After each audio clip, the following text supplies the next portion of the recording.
Pues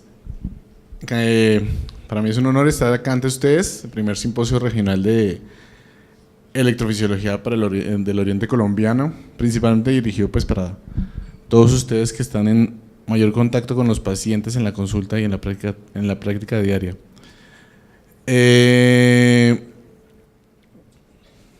Por si las dudas. ¿Cuáles son los objetivos de esta charla que les voy a dar hoy?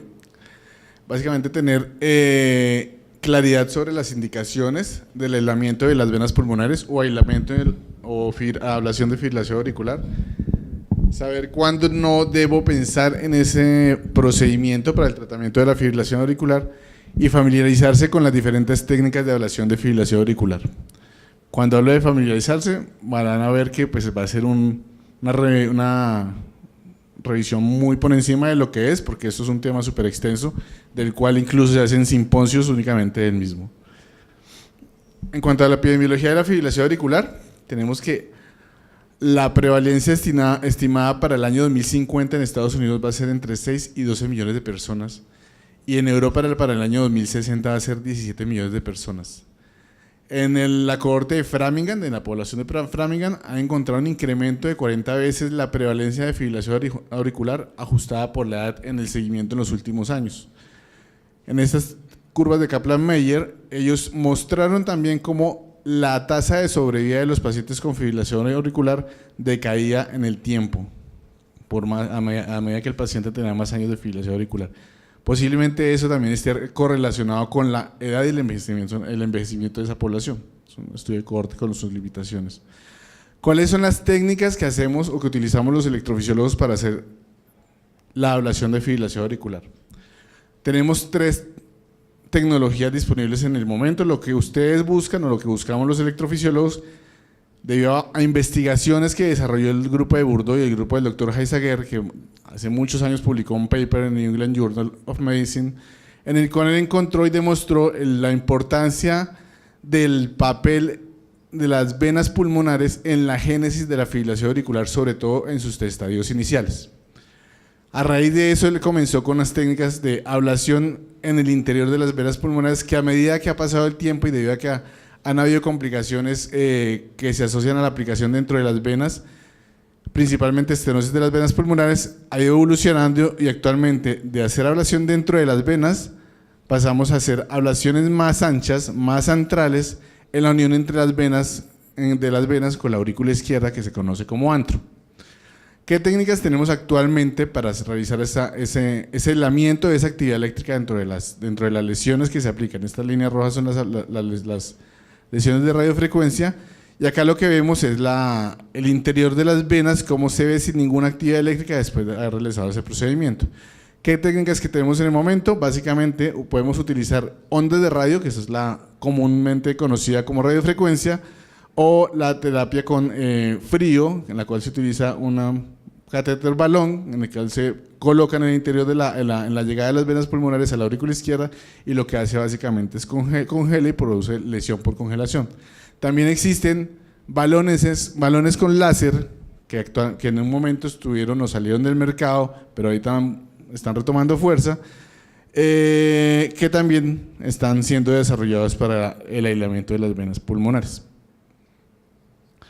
Para llevar a cabo la charla voy a utilizar básicamente casos de la vida real. Primer paciente es un hombre, 65 años, conductor de camión, que consulta básicamente por palpitaciones. Desde hace 3 años el señor refiere que más o menos cada 2 días presenta 3 veces, episodios de palpitaciones muy fuertes durante los cuales tiene que dejar su actividad. Dice básicamente: me tengo que sentar porque no me deja respirar, me fatigo mucho y no puedo seguir trabajando cuando me pasa eso. El señor es hipertenso desde hace 5 años, viene manejado con losartán, dabigatran.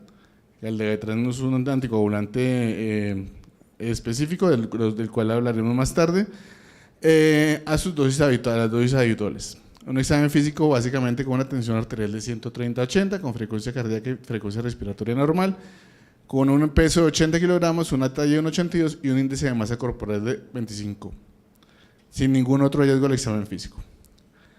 El señor consultó previamente a urgencias de una institución en donde encuentran este trazo, que básicamente es compatible con una fibrilación auricular, realizan manejo con un bolo de amiodarona y le dan egreso con, luego de haber realizado un ecocardiograma que mostró una función ventricular únicamente con una esclerosis mitral leve, y le dan salida con la orden del cardiólogo, el internista o el médico familiar, lo que sea. Ellos son, pues es un caso de lo que vemos en el día a día. ¿Cuál de estas conductas? No tengo el voto electrónico, entonces pediría como que levantáramos la mano. ¿Quiénes están de acuerdo con 1? Iniciar simplemente metoprolol, levanten la mano.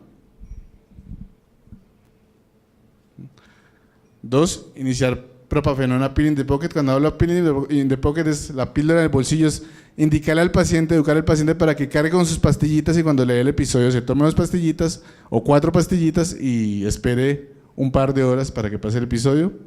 ¿Alguien está de acuerdo con esto? La otra es iniciar propafenona en la dosis habitual de 150 miligramos cada 12 horas. ¿Alguno? ¿Nadie opina? Iniciar amiodarona 200 miligramos al día y el otro es remitir para ablación de fibrilación auricular. Voy a hacer una revisión de las diferentes conductas. Control de la frecuencia cardíaca versus control del ritmo. Todos creeríamos, y de acuerdo a lo que vimos también al comienzo, que si usted tiene una fibrilación auricular se puede morir más que si una persona que no tiene, que lo mejor es estar en el ritmo sinusal. Sin embargo, la evidencia nos ha demostrado lo contrario. Básicamente esta es toda la serie, el número de estudios que se han hecho comparando las diferentes estrategias entre el control de la frecuencia cardíaca y el control de… ¿me está saliendo el cursor? Y el control del ritmo, en los cuales básicamente no se ha encontrado ninguna diferencia en cuanto a mortalidad y sí aumento de la tasa de rehospitalizaciones y complicaciones en el grupo que se llevó a control de a terapia de control de ritmo, cuando lo comparaban con estrategias de control de la frecuencia cardíaca. Sin embargo, los estudios se han mostrado, y gracias porque no sé por qué no está mostrando él. ¿Cómo se? Perdón. Ya.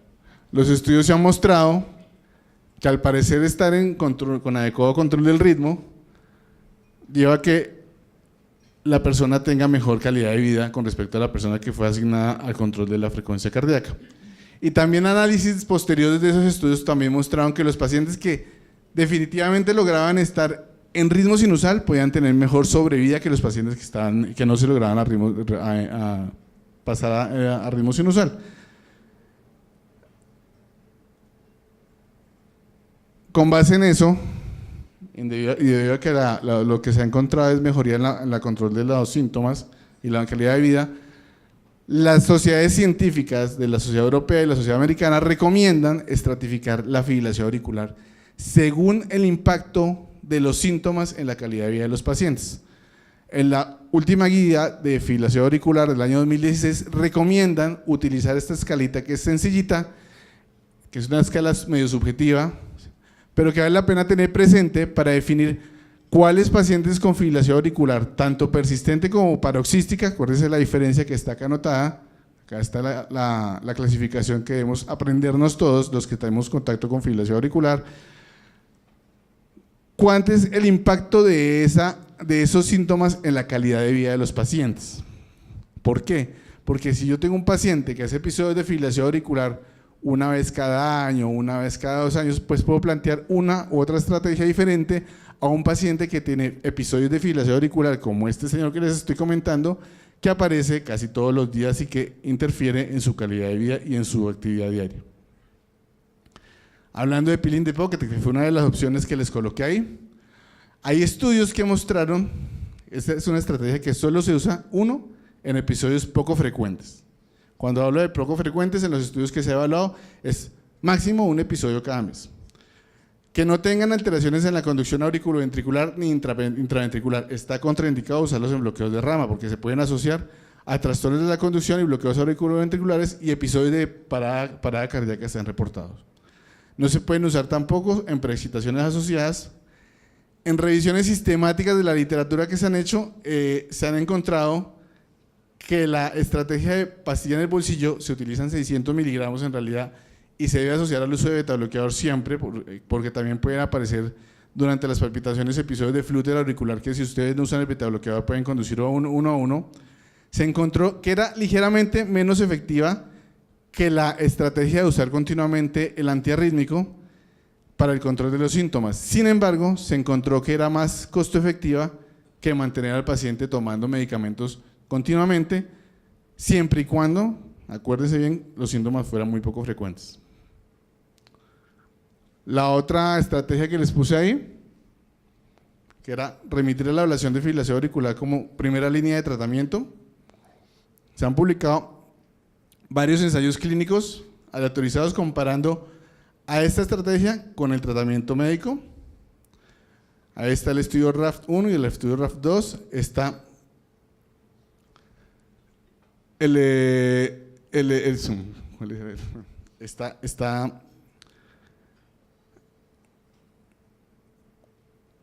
y los diferentes metaanálisis que han mostrado que efectivamente la ablación de fibrilación auricular como primera línea es mucho más efectiva que la terapia con antiarrítmicos para controlar las recurrencias de fibrilación auricular en el tiempo, sobre todo en los pacientes sintomáticos.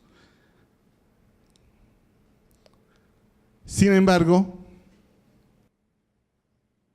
cuando evaluamos calidad de vida, había una discordancia entre los resultados. En unos estudios en el RAF no fue estadísticamente significativa. En otros, al parecer, sí tenía algún valor sobre calidad de vida, pero un aspecto importante que no tenemos en cuenta muchas veces es la diferencia tan importante en todos los estudios mostraron diferencia en los eventos adversos. Eventos adversos que se presentaban con taponamiento cardíaco hasta en un 6% de los pacientes, aumento en la tasa de hospitalizaciones. Últimamente estamos viendo, al parecer por aparición de nuevas tecnologías, aumento en la tasa de reportes de fístulas atroesofágicas que no podemos despreciar. Son eventos secundarios que cuando uno no tiene una persona que no es muy sintomática y que de pronto no ha presentado o ya un tratamiento con fármaco inicial, si usted a un paciente se le muere durante un procedimiento, tiene una complicación mortal, es muy difícil explicarle a la familia que ese paciente pues se murió posterior a un procedimiento de estos. Estos son análisis del metaanálisis que salió publicado en la revista europea, en Europace, en la cual se encontró pues una diferencia importante en el número pues, de taponamientos en los pacientes llevados a aislamiento de venas pulmonares y en las rehospitalizaciones en los pacientes también llevados a ese mismo procedimiento.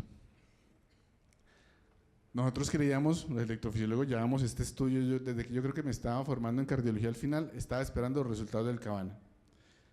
Este estudio fue presentado en el Congreso Americano del Ritmo Cardíaco con el doctor Packer. Este estudio básicamente comparó la estrategia, el estado del arte, la estrategia de lo que estaba recibiendo el paciente contra realizar ablación de fibrilación auricular. Vale, uno de los puntos que tenemos es que evaluaron los puntos primarios, un punto compuesto que evalúa mortalidad, SB importante, sangrado serio o paro cardíaco, unos puntos secundarios, puntos finales secundarios con mortalidad de todas las causas, mortalidad, esto es mortalidad de origen cardiovascular y hospitalizaciones. Una de las primeras críticas que le hacen a este estudio es que ese endpoint lo cambiaron. Lo cambiaron faltando un año para la publicación, al parecer porque estaban reclutando muy lentamente. Otros puntos también cogieron casi más de 2.000 pacientes, incluyeron pacientes por encima de 65 años, con mayor de un riesgo cardiovascular, que eran elegibles para ablación, no reportaron el criterio de exclusión y los aleatorizaron en una relación 1 a 1. ¿Qué cosa han llamado o ha llamado la atención con ese estudio?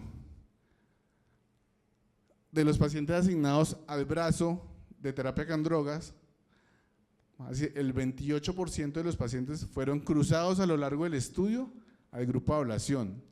Y de los pacientes asignados al grupo de ablación, el 9% no se llevaron a ablación por una u otra razón. Este es un estudio que es como, pues, con algo de conocimientos de epidemiología, cuando uno tiene un ensayo clínico tiene que evaluar. Este estudio fue un estudio que se evaluó con un análisis de intención a tratar. Eso quiere decir que todos los pacientes de los brazos se analizaron al final del resultado, del estudio. Entonces esa es una de las críticas que le han dado a este estudio. Cuando encontraron los resultados, a mí me han dado mucho palo con el Cabana. Entonces dice, pues ¿usted por qué sigue haciendo eso? Porque básicamente el Cabana mostró, cuando ustedes hacen el análisis de intención a tratar, pero ¿usted por qué sigue haciendo la ablación si eso no mostró diferencia cuando lo compararon con la estrategia estándar? Tampoco impactó en la mortalidad. Pero sí disminuyó el número de muertes, hospitalizaciones de origen cardiovascular, con una P significativa. En el análisis de intención de tratar, también acá hubo un error, yo creo, porque no concordaba una cosa con la otra cosa publicada. Imagino que esto debe ser mortalidad de origen cardiovascular o hospitalizaciones cardiovasculares.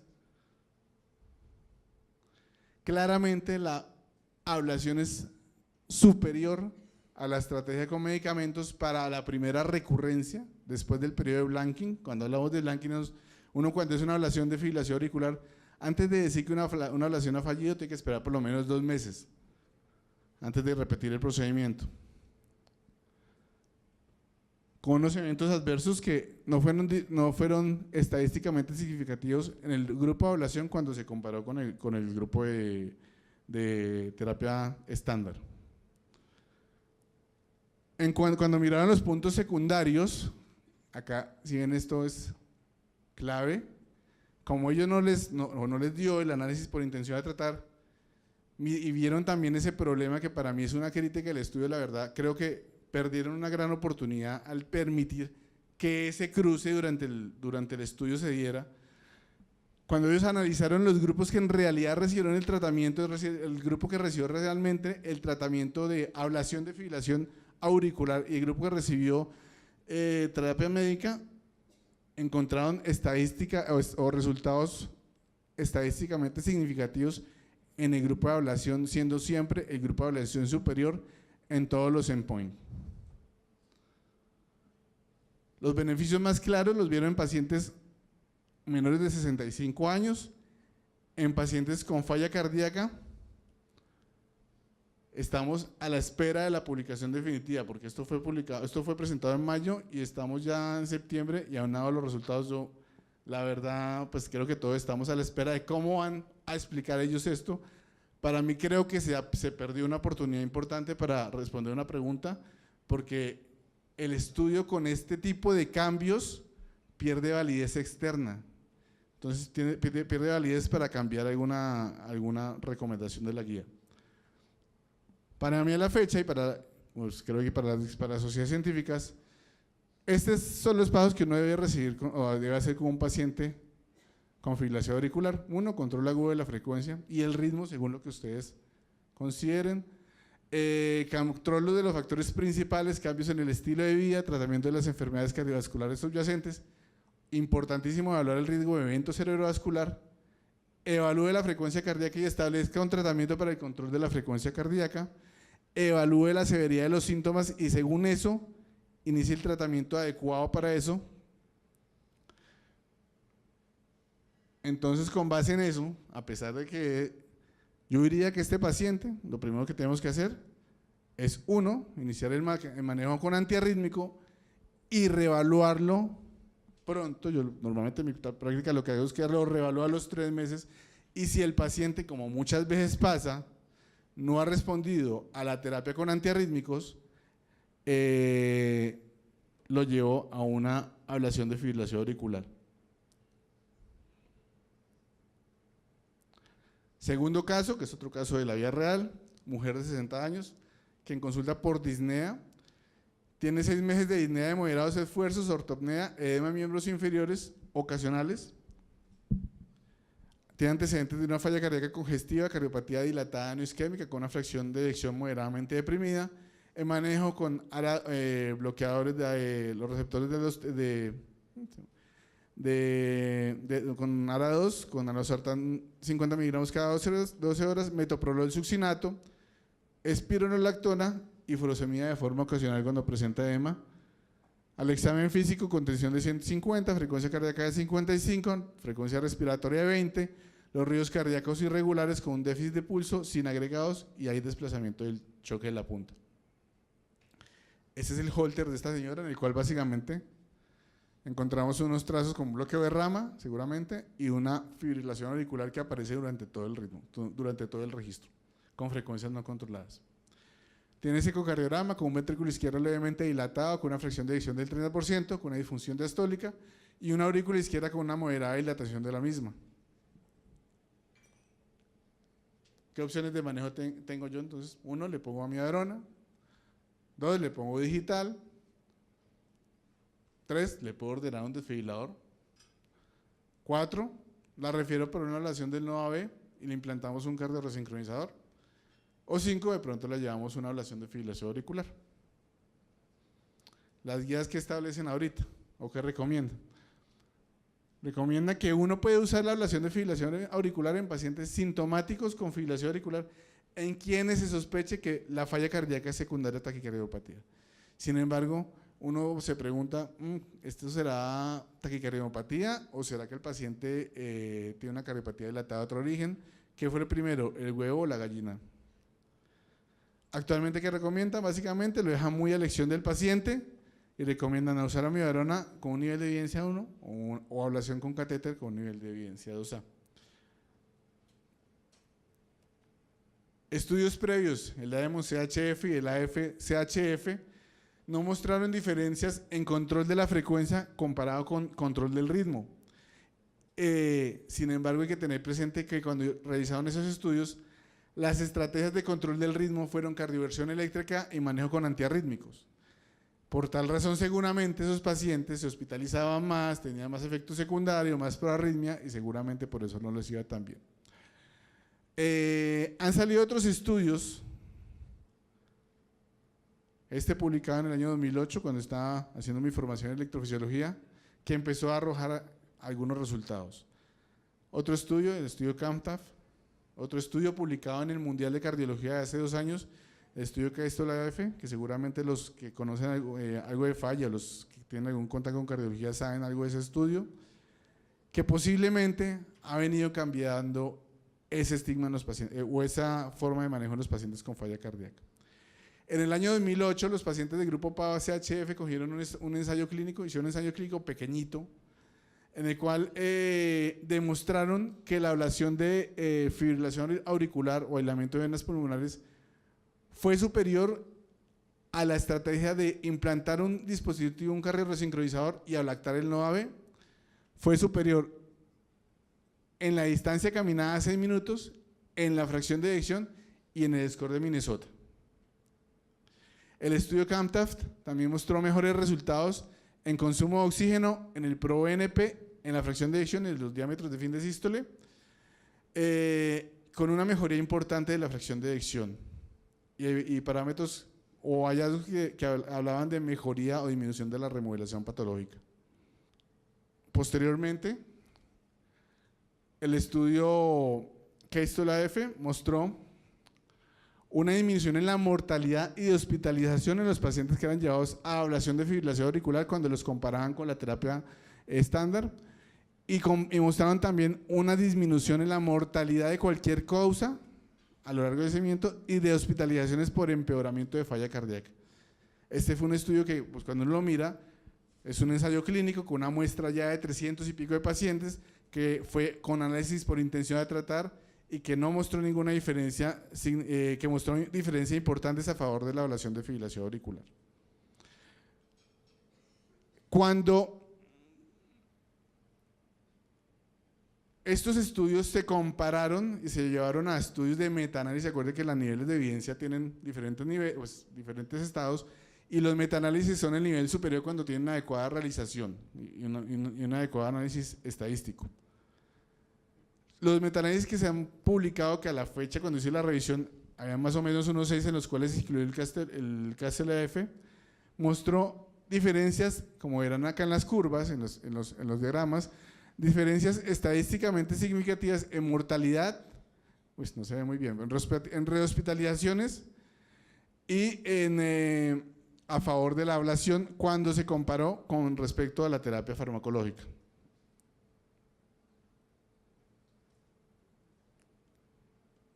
Otro metaanálisis publicado en el mismo año mostró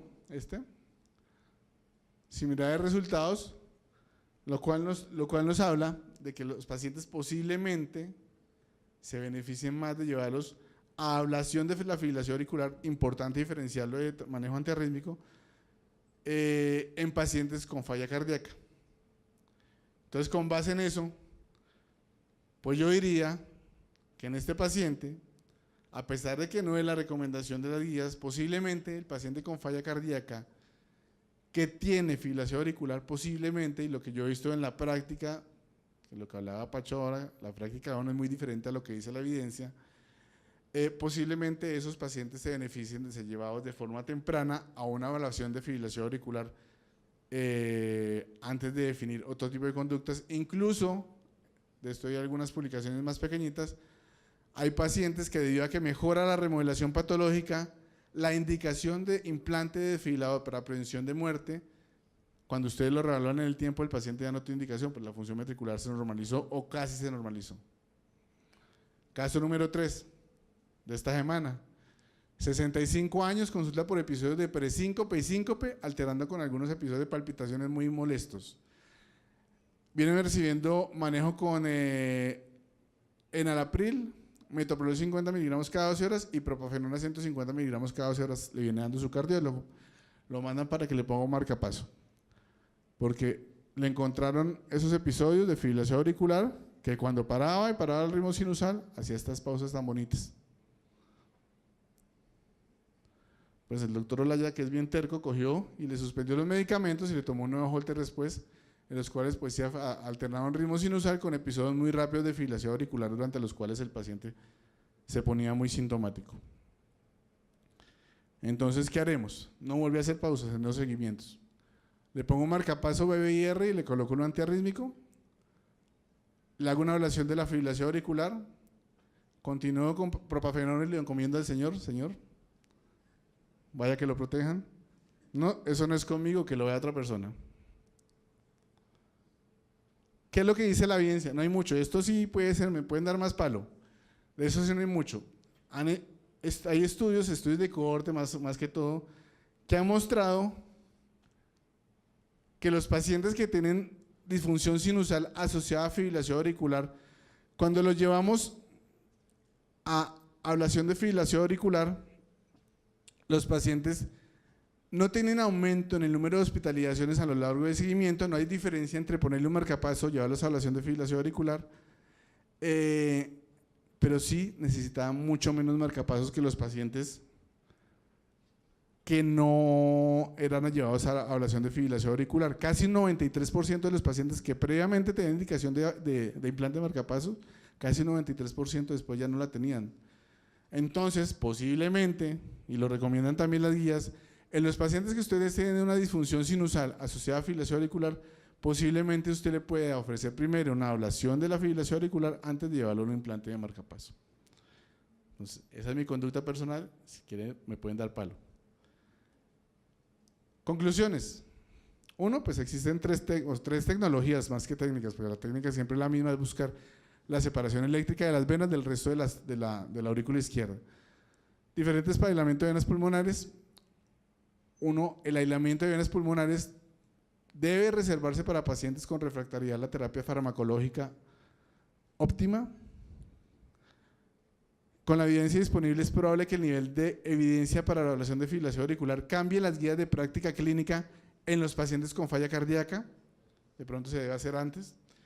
Es probable que deba llevarse al aislamiento de venas pulmonares a pacientes con falla cardíaca antes de definir prevención primaria de muerte súbita. El aislamiento de venas pulmonares puede ser una opción en pacientes con disfunción sinusal y fibrilación auricular antes de definir implantes de marcapasos. Muchas gracias.